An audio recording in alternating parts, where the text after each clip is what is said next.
Olá, bom dia. Aqui é o Rafael Souza da Find Saúde, com mais um vídeo com sacadas e dicas e orientações para as pessoas que têm problema na coluna ou que têm interesse nesse assunto. Hoje nós abordaremos os problemas da coluna cervical, que é cada vez mais comum, né? Pelos hábitos de vida atualmente, as pessoas passam muito tempo em frente ao computador ou no trabalho, ou em mídias sociais, enfim. É um problema cada vez mais recorrente. Voltando ao assunto passado, existem dois problemas característicos na coluna, né, em qualquer região, que é o problema da compressão de um tronco nervoso ou da sensibilização do tronco nervoso. É mais comum a sensibilização, principalmente na coluna cervical. É rara a formação de hérnia aqui, dentre os números de sensibilização que a gente encontra. Tá? É um problema muito mais frequente. Então nós vamos diferenciar os dois tipos de lesão na coluna cervical para saber a abordagem para cada tipo. E na semana que vem nós entraremos com exercícios específicos para cada situação. Agora lembrando um detalhe, tanto o problema de compressão na qualquer tronco nervoso na coluna, quanto de sensibilização, ele deve ser acompanhado por um profissional capacitado, né? Primeiramente por um neurocirurgião acompanhando de perto como está a evolução desse problema e de um fisioterapeuta especializado em terapia manual, em mobilização articular e mobilização neural.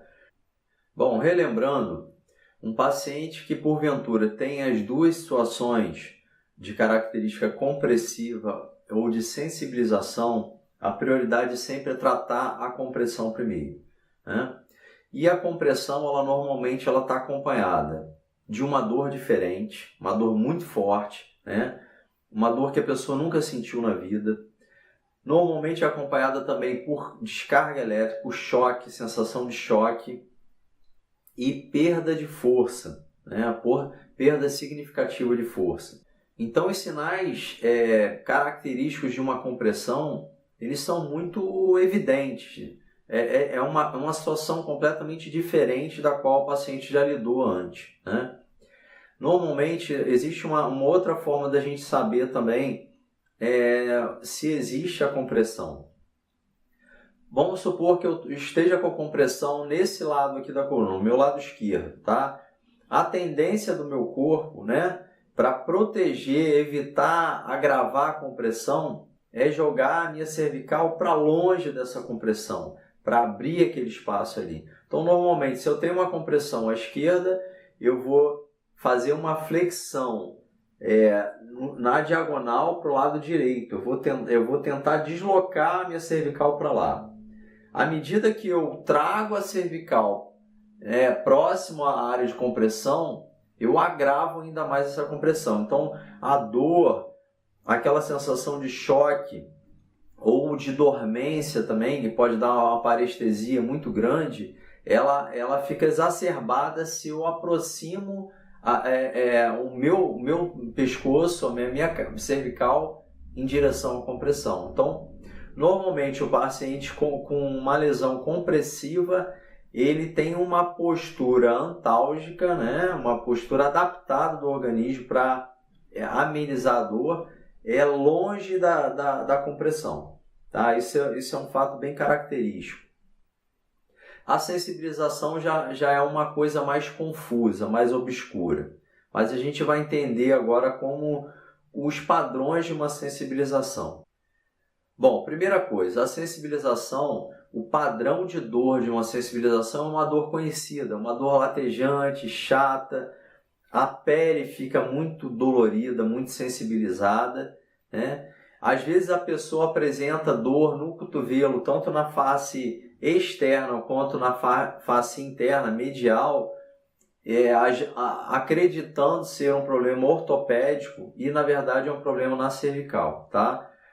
Outra característica da sensibilização, nos casos mais severos, é que, usando o exemplo novamente, se eu tenho uma sensibilização no lado esquerdo e ela está bem agravada, a tendência é que meu ombro esquerdo fique levantado e minha cabeça aproximada. Por quê?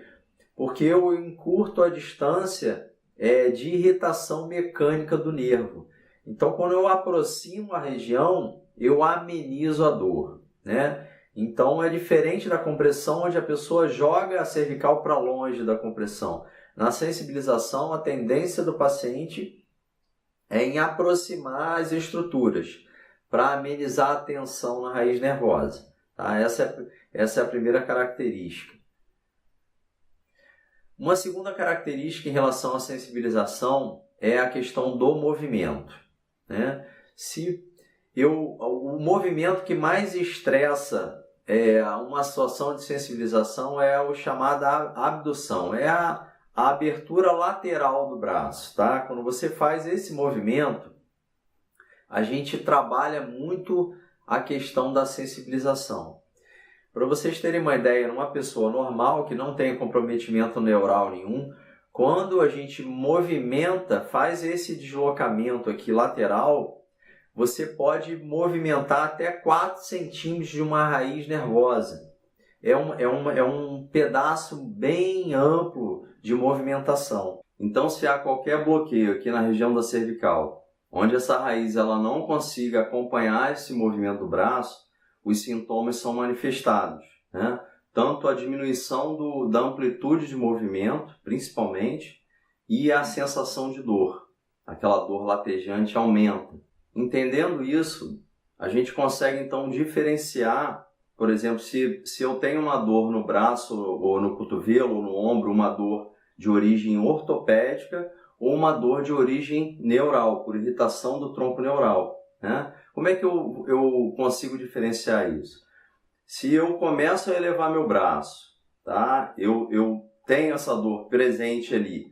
Se eu afasto a minha cervical da região da sensibilidade, ou seja, eu estou estirando ainda mais esse nervo, pelo movimento da cervical combinado ao movimento do braço. Dessa forma, o fato de eu distanciar a minha cervical da zona de sensibilização, com isso eu estiro mais esse nervo.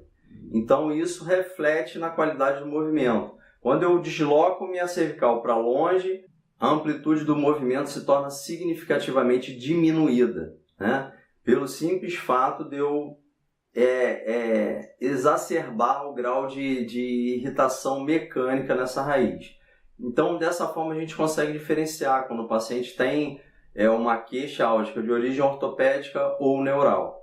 Então, assim, essas informações que eu passei hoje são informações gerais, só para você entender a questão da compressão e da sensibilização do tronco nervoso superior.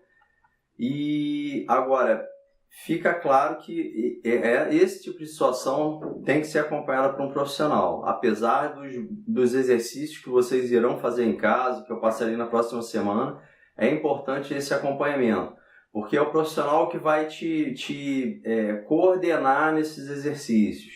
O quanto você pode avançar ou não, ele é que vai determinar baseado na sintomatologia que você apresenta. Então aqui eu me despeço.